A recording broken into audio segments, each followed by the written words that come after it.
H. Pascal, maestro excéntrico, escritor en el margen y promotor cultural, murió abruptamente en julio de 2019, acompañado de 10.000 libros y un arrollador olor a tabaco.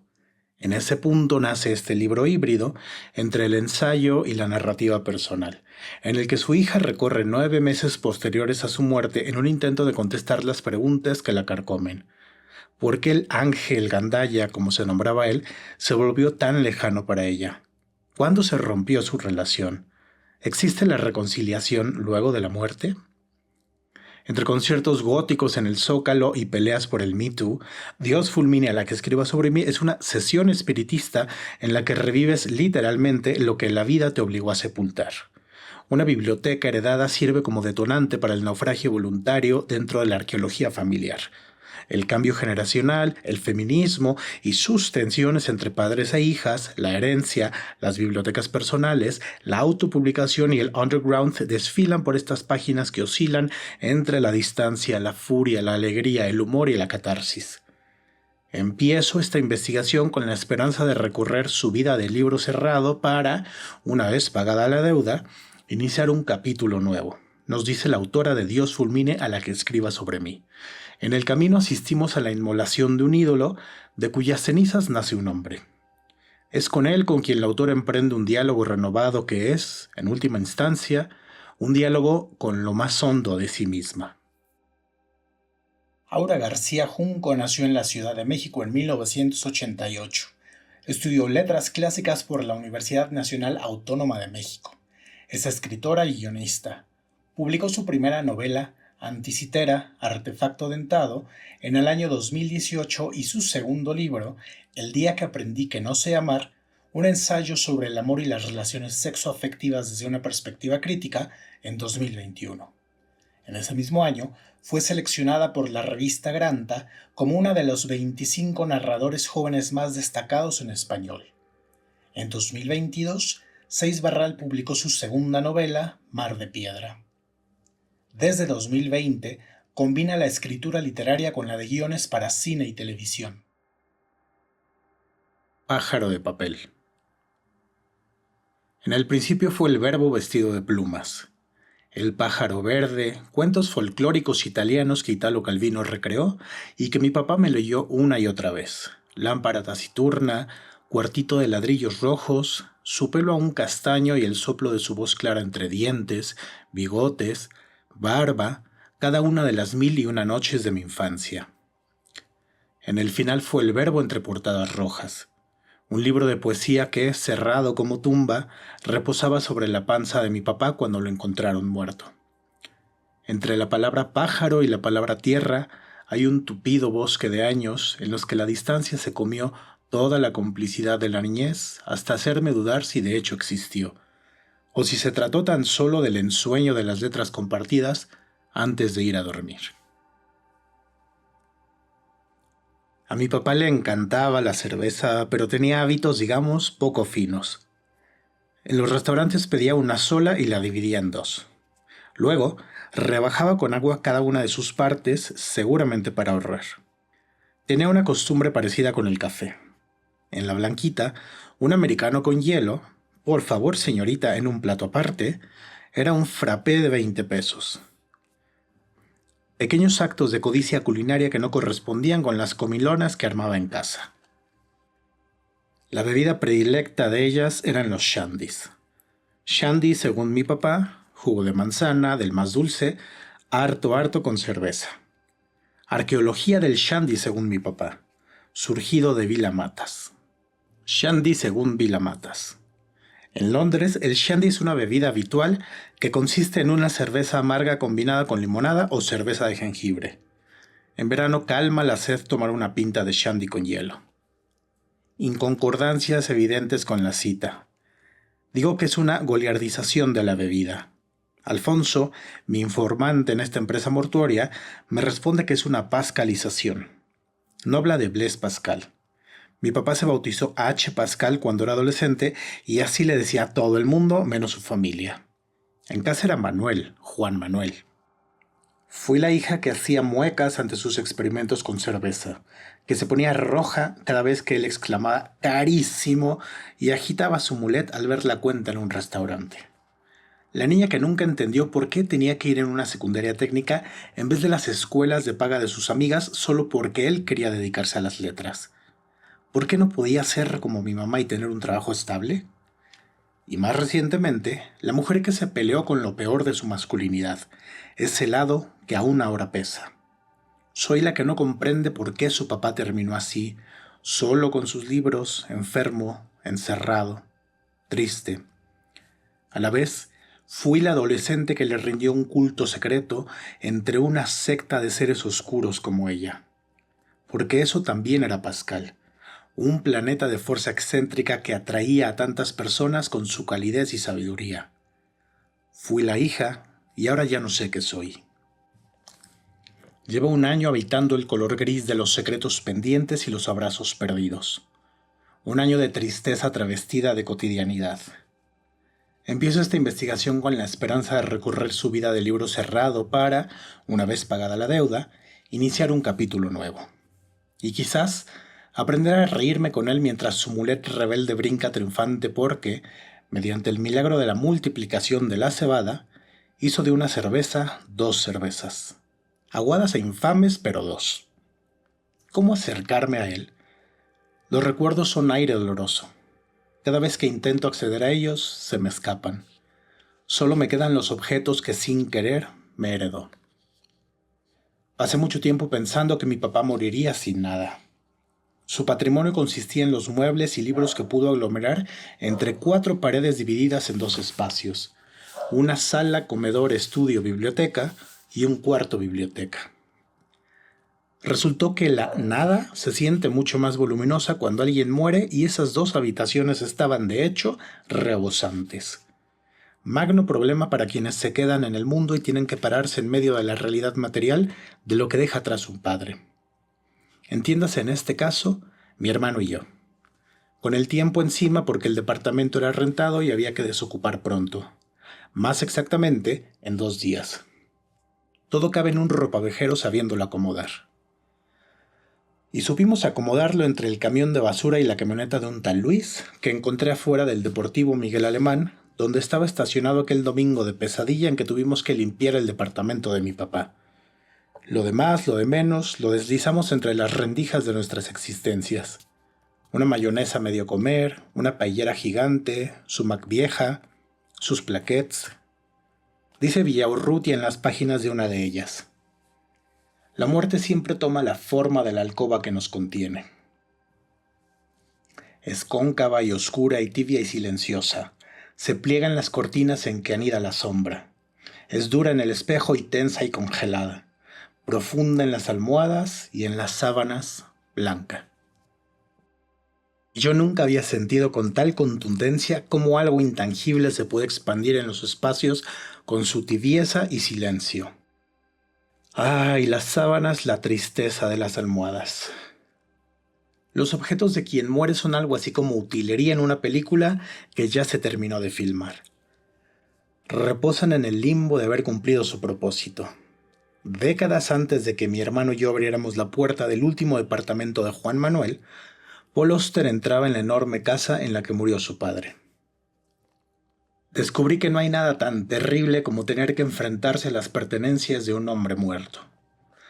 Los objetos son inertes y solo tienen significado en función de la vida que los emplea. Cuando esta vida se termina, las cosas cambian, aunque permanezcan iguales. Están y no están allí, como fantasmas tangibles condenados a vivir en un mundo al que ya no pertenecen. ¿Qué puede decirnos, por ejemplo, un armario lleno de ropa que espera en silencio a ser usada otra vez por un hombre que no volverá a abrir la puerta? También mi hermano y yo, fingiendo una entereza que pendía de un hilo, abrimos su closet y mirando de frente, nos hicimos esa pregunta. La ropa de mi papá estaba bien cuidada. Con más tiempo y obsesión, se podrían haber enunciado los periodos de su vida a través de sus prendas. Por ejemplo, una gabardina de cuando era un escritor serio, de columnas culturales en el periódico.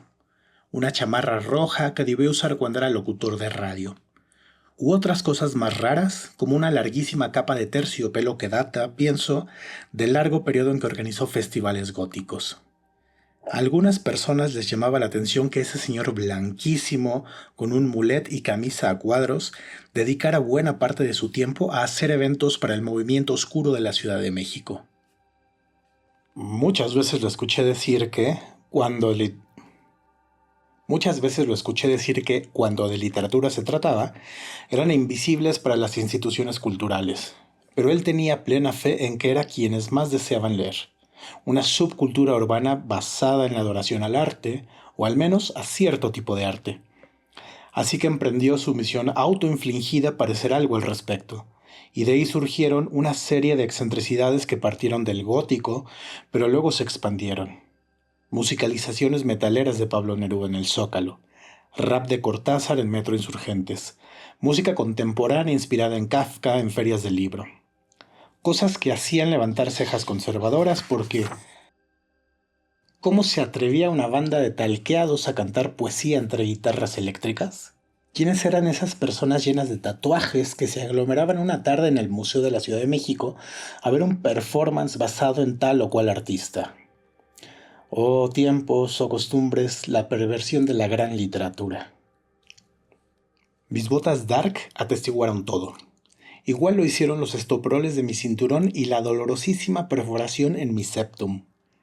A los 16 ya me había vuelto experta en repartir propaganda de dudosa calidad gráfica en el Tianguis Contracultural del Chopo, y mis visitas al Circo Volador, una nada glamurosa sala de conciertos góticos y metaleros por donde pasaron desde Bauhaus hasta PJ Harvey, eran casi semanales, todas acompañada de él, o más bien acompañándolo.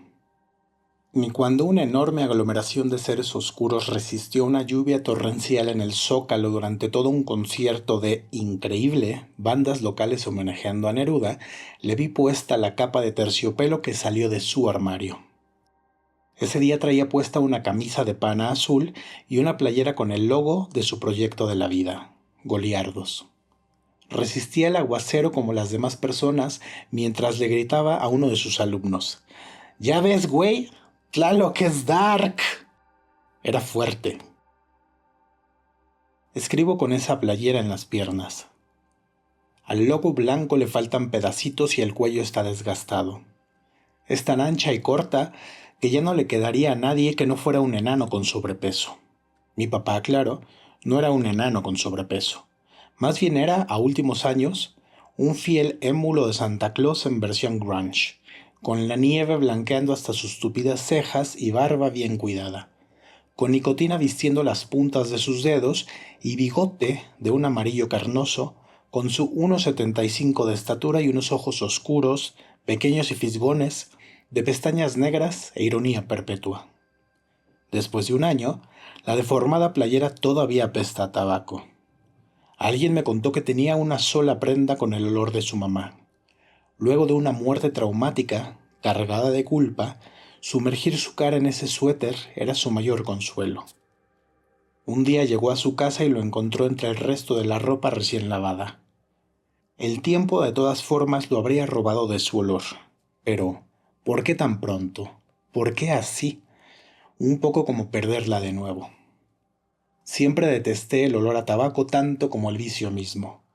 Pero ahora no quiero llegar al día en que todos sus objetos pierdan esa fragancia. Por suerte, el papel no se lava.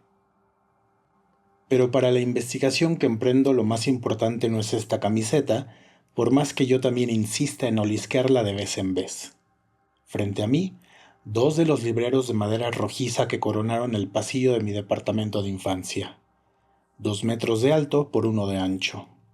Quizás podrían calificarse como rústicos, aunque la madera se ve buena y las paredes son delgadas. La diferencia, están volteados. Ahora recorren 4 metros en horizontal la base de mi ventana. Mis papás los mandaron a hacer luego de casarse, sin embargo, él se los llevó tras el divorcio sin acuerdo ni permiso. Yo diría que tienen personalidad. Fuera yo un poco más pasada de la raya y hasta les pondría nombre. Estos nuevos inquilinos se mudaron a mi sala ya con los vientres preñados de volúmenes en julio de 2019, al final del día en que mi hermano y yo expugnamos su departamento. No entiendo bien lo que tengo enfrente mientras escribo echada en mi sillón gris con una tabla como escritorio. Mi cerebro racionalista se inclina a pensar que son objetos sin alma.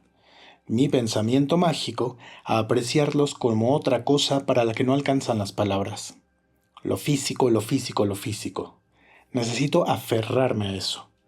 No quiero soñar, no quiero proyecciones etéreas en mi sala. Háganse objetos, fúndanse con el resto del paisaje. Que las gatas los meen y las plantas les tienen sus hojas muertas y sus plagas, y que luego del bautismo del tiempo resurjan limpios y materiales, de madera y nada más. Por ahora me digo, vamos por pasos. Si no puedes afrontar, imagina. Imagina que tienes frente a ti una biblioteca.